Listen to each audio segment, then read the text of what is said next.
Mount Everest ये सिर्फ एक पहाड़ नहीं, कई लोगों का सपना है। लेकिन क्या आप जानते हैं, ये खूबसूरत सपना कई लोगों को उनकी जान भी मांगता है। ये एक ऐसी कहानी है जहाँ खुशी के आसमान छूने से पहले मौत का अंधेरा घिरा होता है। ये एक ऐसा रियल इंसिडेंट है जिसमें एवरेस्ट ने एक साथ एक दिन 8 खुशहाल जिंदगियां हमेशा के लिए खत्म कर दी। 1996 का वो दिन जब हवा सिर्फ हवा नहीं थी, एक कातिल थी। जब बर्फ सिर्फ बर्फ नहीं था, एक कफन था। और जब एवरेस्ट एक सपना नहीं था बल्कि 8 लोगों की दर्दनाक मौत का जरिया था। इतनी दर्दनाक मौत कि जिसने इन लोगों की इस आखिरी कहानी को इतना मशहूर कर दिया कि इस पे किताबें और हॉलीवुड मूवीज भी बनी। तो वीडियो को एंड तक जरूर देखना। कुलसुम टॉक्स की वीडियो में आपका स्वागत है। मई 1996 में 2 बड़े कमर्शियल एक्सपेडिशन ग्रुप्स 8848 मीटर्स ऊंचे माउंट एवरेस्ट पर चढ़ाई करने निकलते हैं। नंबर 1 एडवेंचर कंसल्टेंट्स, जिसे लीड कर रहे थे न्यूजीलैंड के एक्सपीरियंस क्लाइंबर रॉब हॉल, और नंबर 2 माउंटेन मैडनेस, जिसे लीड कर रहे थे अमेरिका के डेयरिंग क्लाइंबर स्कॉट फिशर।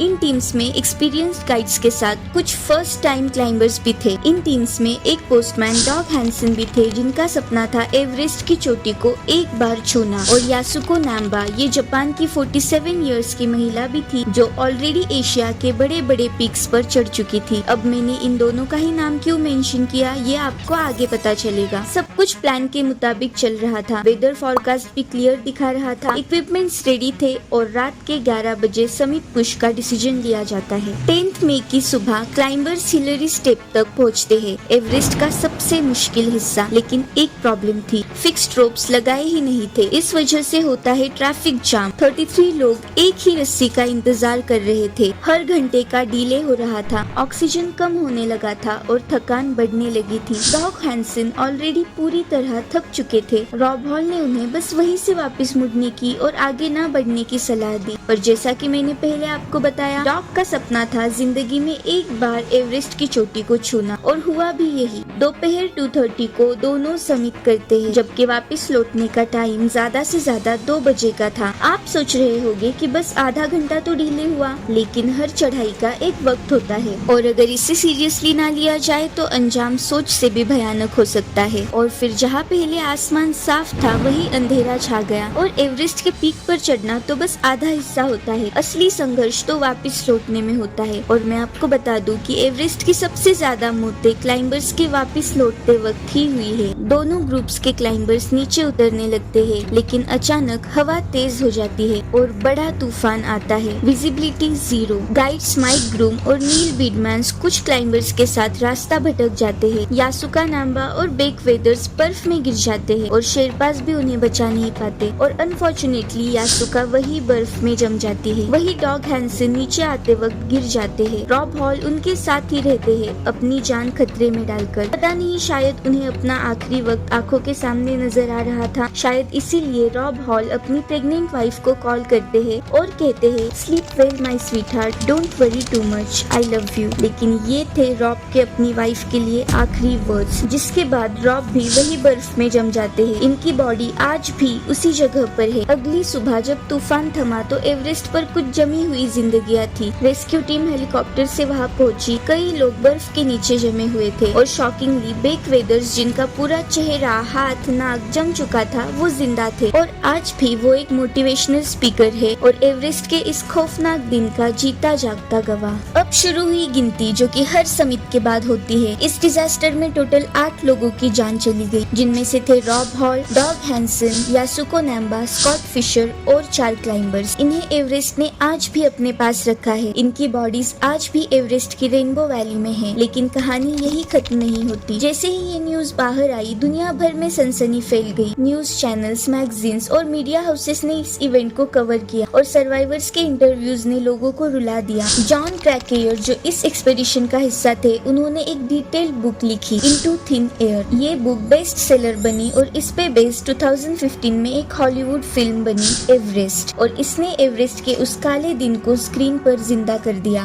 और अंत में एवरेस्ट ने क्या सिखाया, ये कि एवरेस्ट दुश्मन तो नहीं है, लेकिन वो प्यार से नहीं, नियमों से चलता है। उस दिन एवरेस्ट ने ये सबक दिया कि नेचर के रूल्स को इग्नोर करना मतलब मौत को इनवाइट करना है। इसी के साथ ये कहानी यही खत्म करते हैं। और अगर आप एवरेस्ट की और कुछ खौफनाक डेथ्स के बारे में जानना चाहते हैं तो इस वीडियो को जरूर जरूर देखिए। ये वीडियो में उन 6 लोगों की आखिरी कहानियाँ हैं जिनका सपना भी एवरेस्ट था और जिनकी लाशें आज भी एवरेस्ट पर है। अगर वीडियो पसंद आया हो तो लाइक करके ऐसी ही और इंटरेस्टिंग वीडियोस के लिए सब्सक्राइब कर लो। मिलते हैं अगली वीडियो में। मैं हूँ कुलसुम और आप देख रहे हैं कुलसुम टॉक्स।